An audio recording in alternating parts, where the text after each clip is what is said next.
이번에는 코성형 편 댓글 리뷰를 해보겠습니다. 코성형은 전체적으로 총 10편의 영상이 있었고요. 제가 중요하게 생각하는 코성형의 포인트와 수술 방법의 미묘한 그런 디테일한 부분을 한번 리뷰해 보겠습니다.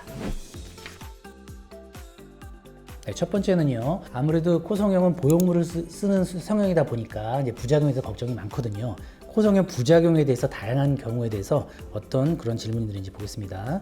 첫 번째 질문은 코 수술한 지 꽤 됐는데 보형물이 흔들린다고 하시네요. 재수술을 과연 해야 되는지. 현실적으로 보면 꼭 재수술을 하지 않아도 그냥 그대로 약간 흔들리는 상태로 계속 문제없이 가기도 합니다. 이게 흔들린다는 거는 어떤 문제가 있냐면 보형물이라는 게 안정되지 않고 코는 이게 부딪힐 수 있는 부분이기 때문에 거기서 계속 이제 반복적으로 진물이 발생되고 코가 약간 빨개진다든지 흔들리면서 이렇게 빨개지면서 또 부었다 빠졌다 하기 때문에 구축 반응이라고 하죠. 너무 과도하게 수축 반응이 일어나면서 약간 보형물이 이동하는 그런 변형되는 현상이 생길 수가 있기 때문에 경험적으로 볼 때 코가 흔들릴 경우에는 장기적으로 문제가 생길 가능성이 높기 때문에 재수술하는 게 더 낫다고 생각합니다.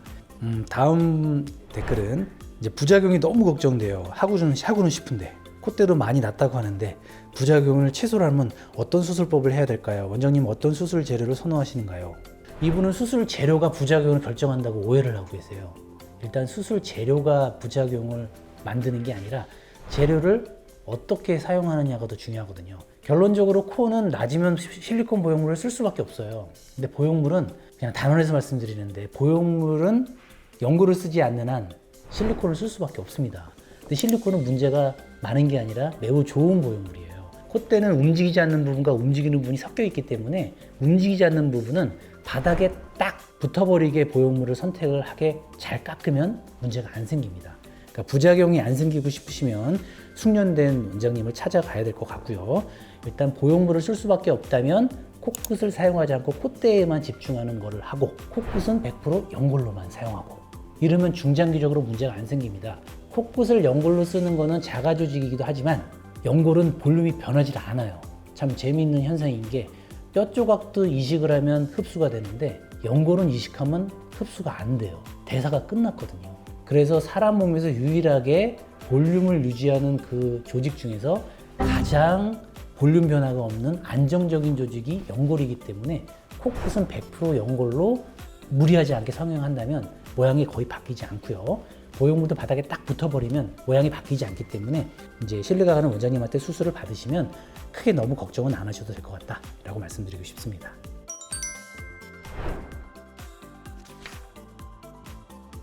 네, 이번에는 코끝 성형으로 코 성형을 대체할 수 있는지 콧구만 하고 싶어 하시는 분의 여러 가지 에너지를 반영하는 그런 댓글을 리뷰해 보겠습니다. 네, 첫 번째 댓글은요.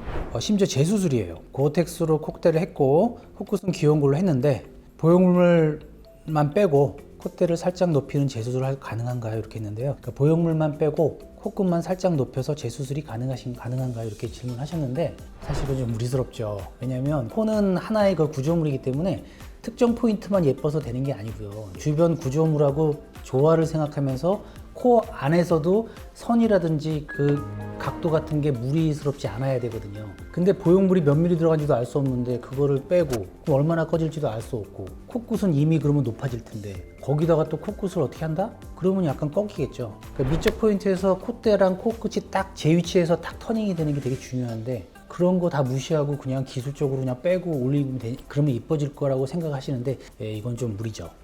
재수술인 경우에는 보형물 빼고 코끝만 하는 경우가 여러 경우의 수는 있을 수 있습니다만 워낙 콧대가 높았는데 보형물을 얇게 넣었는데 가급적 이거 빼고 싶다 이런 생각하시는 분은 계세요. 그 정도는 가능하죠. 빼고 이제 코끝 모양을 좀 다듬고 최대한 완만하게 처리한다. 이 정도는 가능하지만 많이 높인 경우에는 현실적으로 생각하는 것보다는 좀 미적으로 완성도가 떨어지지 않을까 싶습니다.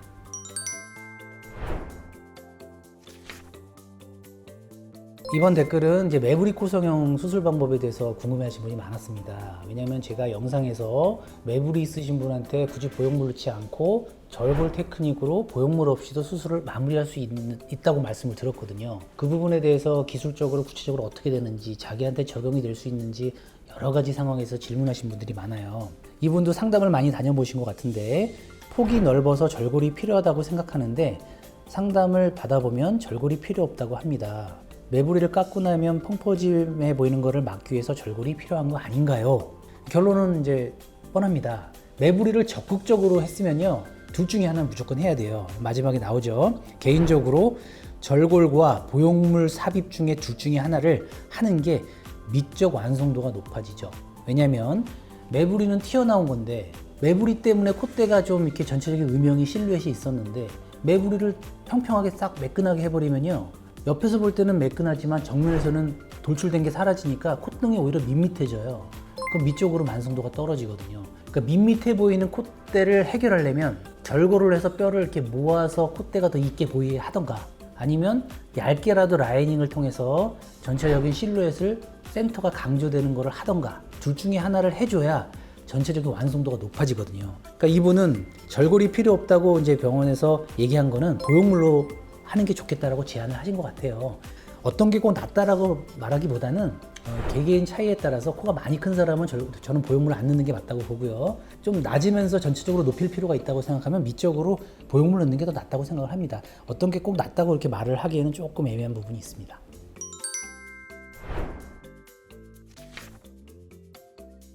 네, 이번에 댓글 리뷰할 거는 코길이 연장술입니다.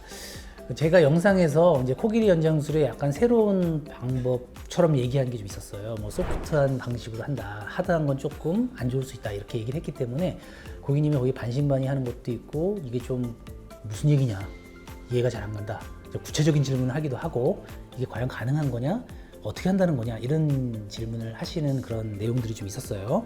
그 내용을 하나씩 보겠습니다. 귀여운 걸로도 길이 연장이 가능한가요? 이렇게 질문하셨어요.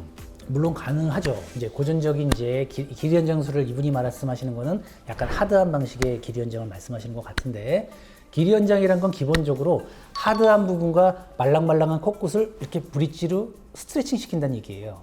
이렇게 내려간다는 건 뭔가 밀어낸다는 얘기죠. 그러면 이 브릿지하는 뭔가의 조직은 약간 단단한 연골로 할 수밖에 없다는 얘기가 되거든요. 가장 좋은 재료는 당연히 빳빳한 연골인 비중 연골이 좋겠죠. 심플하게 이걸 대고 약간 보강만 하면 아주 심플하게 연장이 되는데, 이제 뭐 여러 가지 이유로 뭐 비중 연골이 없는 경우도 있고, 또 원장님의 선호도에 따라 또 귀연골을 선호하시는 분, 연장을 할 때도 비중연골을 선호하시는 분 계시거든요. 근데 문제는 귀연골은 꼬부라져 있다는 거고, 그리고 힘이 없어요. 그래서 귀연골로 할 때는 상대적으로 연골 채취를 많이 해야 된다는 단점이 있고요. 그리고 이제 거울처럼 이게 꼬부라진 거를 이제 서로 딱 모양을 맞춰서 두 개를 붙여줘야 이제 방향이 흔들리지 않고 어느 방향으로 이게 벡터가 전달되기 때문에 조금 연골 소모가 많이 된다는 점에서 전 개인적으로 뭐 특별한 이유가 있지 않으면 굳이 귀연골로 연장술을 할 필요가 있을까라는 생각을 합니다. 다음 질문은 제가 말씀드린 소프트한 길이 연장술을 이제 잘 보시고, 원장님 말씀은 연골 각도만 잘 조절하면 살짝 연장될 수 있는 건가요? 이렇게 구체적으로 물어보셨어요. 그것만으로 되지 않죠.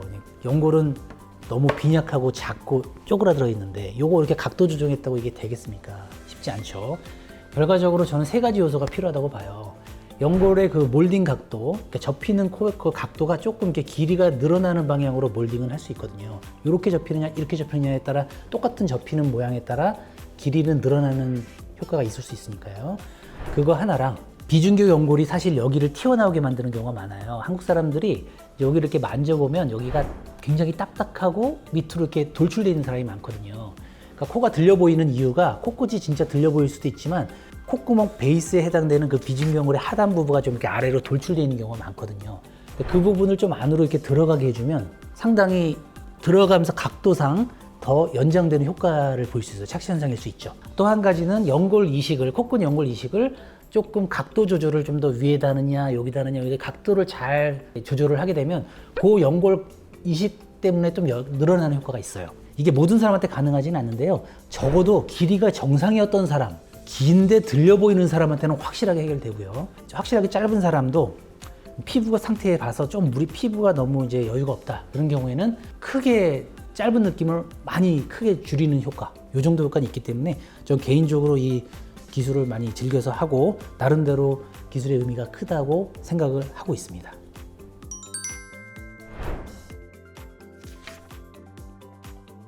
네, 댓글을 리뷰해 봤는데요. 제가 이제 아무래도 설명을 아무리 잘해도 이제 이해가 안 가는 부분이 있고 좀 이제 시각적인 자료도 필요하기 때문에 보조 자료를 통해서 아까 댓글에서 설명드린 것들을 조금 보충하는 시간을 갖도록 하겠습니다. 이분은 콧대가 이렇게 낮지는 않아요. 근데 좀 울퉁불퉁하고 여기가 많이 꺾였죠. 그리고 코끝이 아까 제가 말씀드린 대로 여기가 좀 튀어나왔기 때문에 코가 약간 들려 보여요. 코는 긴데 길면서 들려 보이는 이런 경우죠. 이런 경우에 이거를 더 코 길이 연장술을 하면 안 된다라고 제가 말하고 싶은 거고. 근데 이분은 이제 잘 보시면 요거를 싹 줄인 다음에 절골해서 모을 수도 있긴 한데 이분이 여기 사진은 나와 있지 않지만 여기 커브가 좀 과도하게 꺾이는 느낌이 들어서 여기를 조금 높이는 걸 더 원하셨고요. 콧대가 매끄럽게 되길 원했고 코끝도 지금보다 조금 더 높아지길 원했고 여기도 조금 들리지 않은 느낌도 원하셨어요. 그러니까 뭐 큰 변화 같지 않지만 자세히 보시면 어쨌든 콧대 시작점이 높아졌죠. 콧대선이 매끄러워졌죠. 코끝이 더 높아졌고요. 여기가 좀 들어갔습니다. 이분한테 길이 연장술을 한 건 아니고요. 소프트한 방식으로 여기가 들어가서 길이 연장 효과를 내는 저만의 소프트 방식으로 한 거죠. 그러니까 종합적으로 이렇게 되면 각도라든지 이런 것들이 좀 더 이상적인 라인에서 크게 벗어나지 않기 때문에 나름 자연스럽게 됐다고 말할 수 있고, 보형물이 바닥에 탁 피트가 되면 이게 흔들리지 않으면 이게 뼈처럼 보이기 때문에 그렇게 어색한 느낌이 별로 안 듭니다. 이분은 이제 똑같은 매부리인데 매부리가 이렇게 국소적으로 많이 튀어나왔다기보다는 이렇게 와이드하게 이렇게 펼쳐져 있죠. 그리고 여기가 많이 꺾인 것처럼 보이고 여기가 낮아 보이긴 하는데 이분은 뭐 보형물을 쓰기를 원하지 않았고 제가 봐도 굳이 그렇게 안 해도 될 것 같은 생각이 들었어요. 그래서 이분은 그러니까 두 번째 경우죠. 매부리는 충분히 줄이긴 줄이되 매부리가 여기만 있는 게 여기까지 있거든요. 충분히 줄이긴 줄이되 콧대에 뭘 넣지 않고 절골로만 뼈를 모아서 콧대를 만드는 거죠. 물론 코끝도 해야 되니까 역시 마찬가지로 코끝은 약간 업이 더 돼야 되고 여기가 살짝 들어가면서 업이 돼서 너무 여기가 코끝이 들려 보이지 않게끔 하는 거죠. 그래서 비포 애프터를 보면 콧대는 종합적으로 조금 낮아진 거예요. 오히려 줄이기만 했으니까. 근데 뼈가 모아지다 보니 여기가 좀 오목한 느낌이 들어서 좀 더 전체적으로 더 괜찮고, 보세요. 이게 콧대선이 연결이 그렇게 무리스럽지 않고 여기가 많이 났다는 생각이 안 들잖아요. 그러니까 이게 낮아지고 피부가 모아지니까 조금 여기가 뭐 더 플러스 되는 효과가 있기 때문에 결과적으로 선이 매끄럽게 연결됐고요. 코끝은 뭐 콧대를 많이 높이지 않았기 때문에 코끝을 많이 높이는 것도 부적절하죠. 그러니까 연골을 모으고 연골 의식을 많이 하지 않는 범위 내에서 자연스럽게 선이 딱 연결되고 전체적인 각도를 매끄럽게 하는 거. 이렇게 수술을 하게 되면 화려한 코는 아니지만 고객님 입장에서는 이게 수술한 느낌이 거의 안 들고 또 보형물도 없기 때문에 고객님은 굉장히 좋아하세요. 사실은 꼭 이렇게 화려한 코만 모든 사람이 좋아하는 건 아니고 수술하지 않은 느낌을 갖는 거를 더 높이 쳐주시는 분도 계십니다. 이제 뭐 기술이 어느 정도 노력을 하면 이렇게 가능하다는 얘기고요. 이제 과도하게 연장술을 했을 때 생길 수 있는 리스크를 다시 한번 이 이미지를 통해서 우리가 생각할 수가 있게 돼요. 코는 이제 코끝이라는 게 하나의 그 돔 구조라고 치면 이거를 지지하는 방향, 벡터 방향, 높아지는 방향이 이렇게 세 가지 방향이 있다고 칠 때 높아지는 방향이 이 방향이 쭉 높아지면 코끝은 쭉 높아지면 콧구멍은 많이 보이게 되고 코끝은 들리는 방향으로 갈 수밖에 없는 거예요. 코끝이 높아지면서 이 방향으로 높아지면 참 좋을 텐데 기둥이 여기 있기 때문에 높아지면 이렇게 올라가요. 그러니까 어쩔 수 없이 들리는 느낌이 싫기 때문에 아래로 내리는 이 방향이 필요해진 거예요. 그러니까 코 길이 연장술이 많이 사용되는 이유가 욕심을 내서 화려하게 하고 싶은데 그런데 들려 보이는 것 때문에 고객님들이 자꾸 불만을 가지니 연장을 해서 높이고 두 방향으로 같이 높여야 이게 나름대로의 그 각도는 만들 수 있기 때문에 그렇게 가는 거예요. 그러니까 너도 나도 다 연장술로 결론을 내리는데 참 그게 첫 단추를 잘못해서 자꾸 그렇게 되는 거라고 저는 보입니다. 이게 많이 높아지면 코가 인중이 길어지는 느낌, 나이 들어 보이고 부자연스러운 느낌이 생길 수 있고요.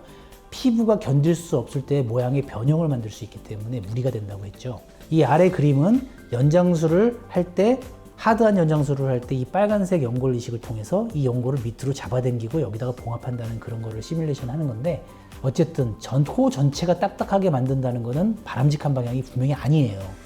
좀 문제가 있을 수도 있다는 거죠. 그러니까 모양의 그 큰 개선을 위해서 작은 불편함이라는 작은 문제를 감수하는 방향의 수술인 거지, 너도 나도 다 연장술을 한다, 이거는 저는 강력하게 반대하고 싶습니다. 네, 저의 댓글 리뷰가 많이 도움이 되셨나요? 나름대로 준비한다고 했는데 리뷰 영상이 쉽지는 않네요. 다만 이제 이런 그 시간들이 어떤 내용을 전달하는 것에서 좀 더 소통이 담긴 그런 내용들이기 때문에 굉장히 여러분들에게 도움이 될 거라고 확신합니다. 좀 더 준비를 잘 해서 영상 주제별로 하나하나씩 여러분을 찾아뵙겠습니다. 감사합니다.